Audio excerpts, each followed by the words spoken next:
Hi, this video is about testing Swing applications using iTest. As you can see, I have loaded a Swing session profile which basically has three options over here saying launch a jar file or a Java class, launch a custom application, or connect to an existing application. But the first option we can specify is the location of the jar file to launch. So here I have just given a location of a simple jar file. So when I click start, it basically will load the file to be the Swing application to be tested, and as you can see, my Swing session has started, which recognizes all the elements. So I can click on the different objects on Swing, and these actions will be recorded, which can be then rendered to a test case, and I can replay the test case, add analysis rule like any other iTest test case. The second option is to launch a custom application. Here I will basically point to an application, local application, which will basically start a simple jar file, or it'll start a simple Swing application. This can be a complicated application that is going to launch a Swing application. So for testing purposes, I have created a sample batch file that's going to launch a Java Swing application. So I'm going to start this particular application, and this is what my executable looks like. It's just going to call a simple jar file.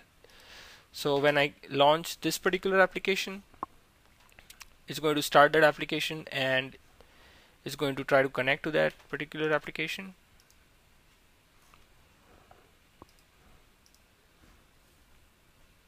As you can see that I did not have to modify my existing application, and it recognizes my Swing application, to which I can click, record actions, render a test case, and replay as any other iTest test case. The third option is basically to connect to an existing application that is already running. This option is very useful when you're trying to test a remote application, or if you're trying to test an advanced form of Swing application, which is going to be either started using a JNLP, or you can start and test an application that is going to be launched through an applet, or you can control and connect to applications that can spawn multiple child processes. So in order to test the Swing application using the third option, you have to first set up these environment variables in your existing applications. The first environment variable is Java tool options, which is going to contain the Java agent along with path for 3 jars that are located inside the iTest installation, and more information can be found regarding this particular location in our documentation. And the second option that is required is either iTest Swing port or iTest Swing config. The first option, if you're going to use the first option, this is basically for very simple applications where you have a simple remote Swing application and you are trying to connect to a specified port number.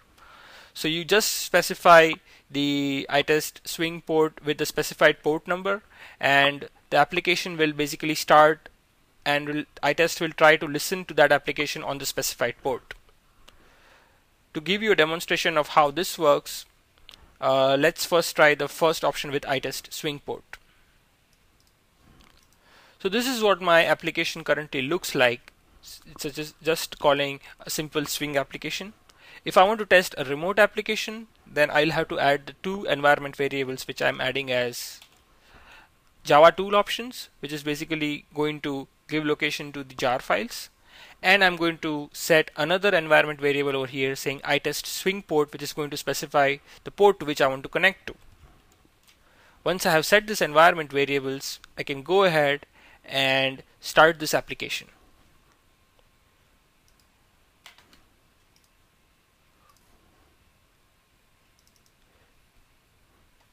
So now my Swing application has already started, and now I'm going to try to connect to this already running Swing application using iTest. Since my specified port was 5000, I'm going to try and connect to the Swing application at that specified port. As you can see, iTest has recognized this particular application, which will again in turn record all the actions, and they will all these actions will be recorded, and then can be rendered to a test case, and you can replay that application. The good thing about this third option is that even if you click try to exit the Swing session, the application is still open, and you can again go ahead and reconnect to that application, and you can again render some new record some new actions if required. Let us consider the case where we have a Swing application which is going to spawn off other child processes. For this particular scenario, we will use the other option where we use the iTest swing config environment variable.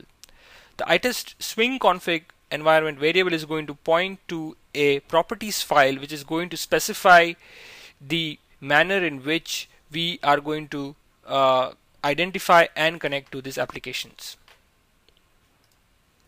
This is what my harness .properties file look like. It is specifying at what port number and the title regex of the Swing application to connect to. What the properties file say over here is that if I have a Swing application with title regex blah, then connect to port 5000.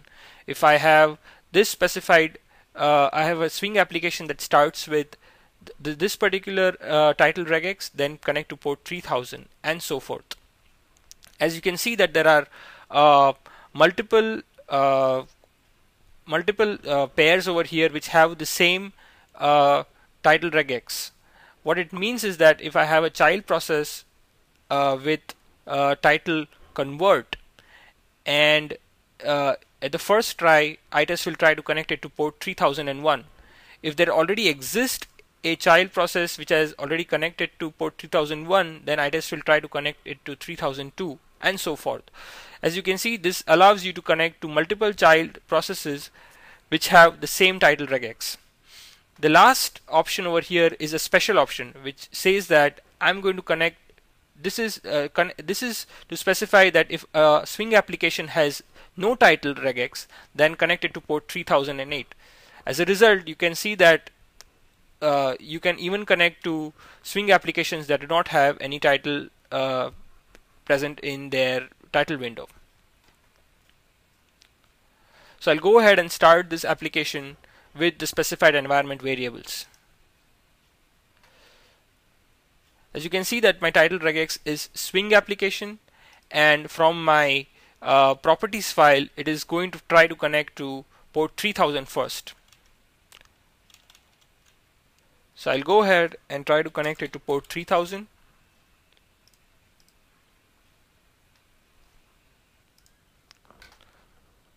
As you can see that I have already specified the port at port 3000, and it has recognized that particular port, and it has already connected to that application, and you can do the same thing. If I click this button, it's going to spawn and launch another child process which has the title convert. According to my harness properties file, it should connect to port 3001. So I'm going to set that particular port in my session profile, and I'm trying to connect to that new application.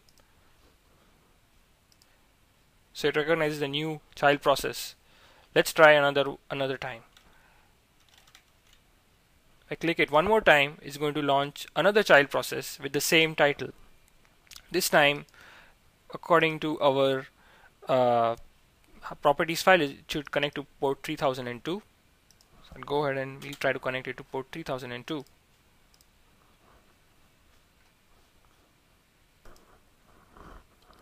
So you can see that it connected to the new application at port 3002, and so forth. As a result of this, using the third option, you can connect to child process Swing that can spawn child processes. You can even do complicated stuff like testing Swing using JNLP, testing applets, etc.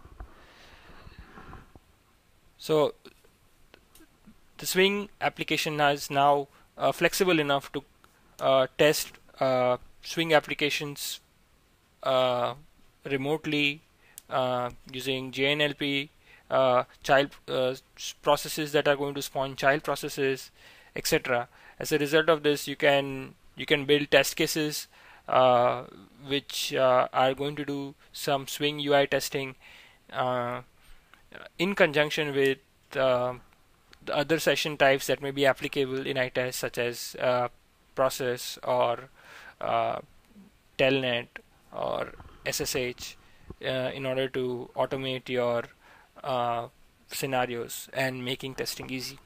Thank you.